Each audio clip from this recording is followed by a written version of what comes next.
عثمان غنی نے قرآن کو جمع کرنا تھا، 30 پاروں کو شکل دینی تھی اپنے ہاتھوں سے۔ حضور علیہ السلام دیکھ رہے تھے، کچھ لوگ ایسے بھی ہوں گے کہیں گے قرآن کچھ زیادہ سپارے تھے، کم ہو گئے ہیں یا زیادہ کر دیے ہیں، تاکہ ان لوگوں کا قیامت تک منہ بند ہو جائے۔ عثمان غنی نے جو قرآن جمع کیا ہے یہ عثمان کا ہاتھ نہیں تھا، یہ مصطفیٰ کا کیا تھا؟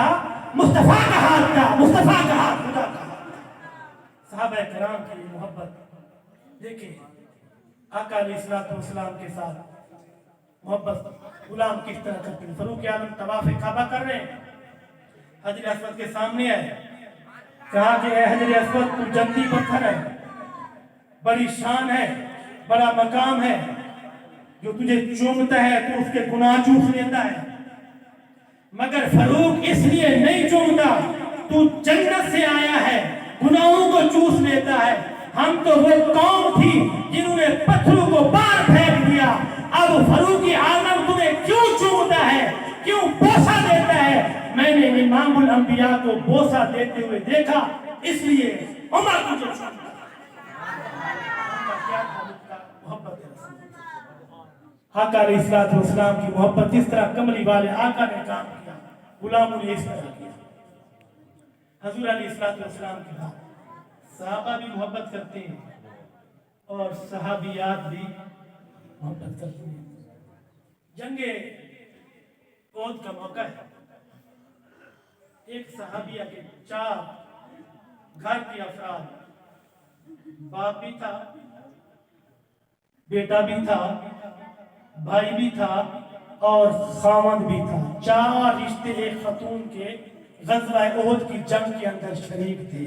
بھئی کتنے رشتے؟ 4۔ اور یہ 4 رشتے خاتون کے لیے، عورت کے لیے بڑے پیارے ہوتے ہیں۔ اگر پیار ہے تو کسی کو باپ کے ساتھ ہے عورت، اگر پیار ہوتا ہے تو بھائی کے ساتھ ہوتا ہے، اگر پیار ہوتا ہے تو بیٹے کے ساتھ ہوتا ہے، اگر پیار ہوتا ہے تو اپنے شوہر کے ساتھ ہوتا ہے، خاوند کے ساتھ ہوتا ہے۔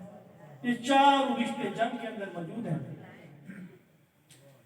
ادھر مدینہ پاک کے اندر یہ افواہ پھیل گئی کہ حضور علیہ السلام کو معاذ شہید کر دیا گیا ہے۔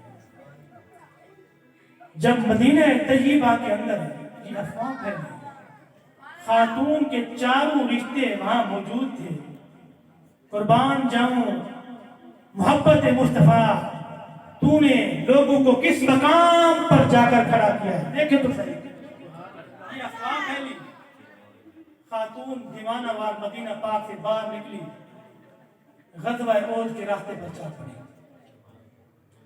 آگے گئی، ایک جنازہ آ رہا تھا، آگے گئی، جنازہ آ رہا تھا، پوچھا یہ جنازہ کس کا؟ خاتون نے پوچھا لوگوں بتاؤ یہ جنازہ کس کا؟ جواب دینے والے نے جواب دیا ھذا ابو کا، یہ تیرے باپ کا جنازہ ہے۔ اس نے کہا کہ باپ کی خیر ہے، بتاؤ مصطفیٰ کا کیا حال ہے؟ آگے بڑھی، ایک اور جنازہ آ رہا تھا، کہا کہ یہ جنازہ کس کا ہے؟ کہنے والے نے کہا ھذا ابو کا، پہلا جنازہ تیرے باپ کا تھا، ھذا بنت، یہ جنازہ تیرے بیٹے کا ہے۔ فرمایا خیر ہے بیٹے کی، اگر بیٹا چلا گیا مصطفیٰ کریم کا کیا حال ہے؟ آگے گئی، ایک اور جنازہ آ رہا تھا، تیسرا، کہا کہ یہ جنازہ کس کا ہے؟ کہنے والے نے کہا ھذا ابو کا، پہلا جنازہ تیرے باپ کا تھا، ھذا بنت، دوسرا بیٹے کے تھا، یہ ھذا اخو کا، یہ جنازہ تیرے بھائی کا جنازہ ہے۔ اس نے کہا کوئی بات نہیں، باپ بھی چلا گیا کوئی بات نہیں، بھائی بھی چلا گیا کوئی بات نہیں، بیٹا بھی چلا گیا کوئی بات نہیں، بتاؤ مصطفیٰ کریم کا حال کیا؟ اگر گھر کے اندر ایک جنازہ ہو تو سکون نہیں آتا۔ قربان جاؤں محبت مصطفیٰ، محبت مصطفیٰ ہے نا، باپ کی پرواہ نہیں، بھائی کی پرواہ نہیں۔ تو سمعین محترم آگے بڑھی، 4تھا جنازہ آ رہا تھا، وہ عورت دیوانے وار جا رہی ہے اور پوچھتی جا رہی ہے مصطفیٰ کریم کا کیا حال ہے؟ آگے بڑھی، کہنے والے سے پوچھا یہ جنازہ کس کا ہے؟ بتانے والے نے جواب دیا ھذا بالک، یہ جنازہ تیرے خاوند کا جنازہ ہے۔ کہنے لگے کوئی بات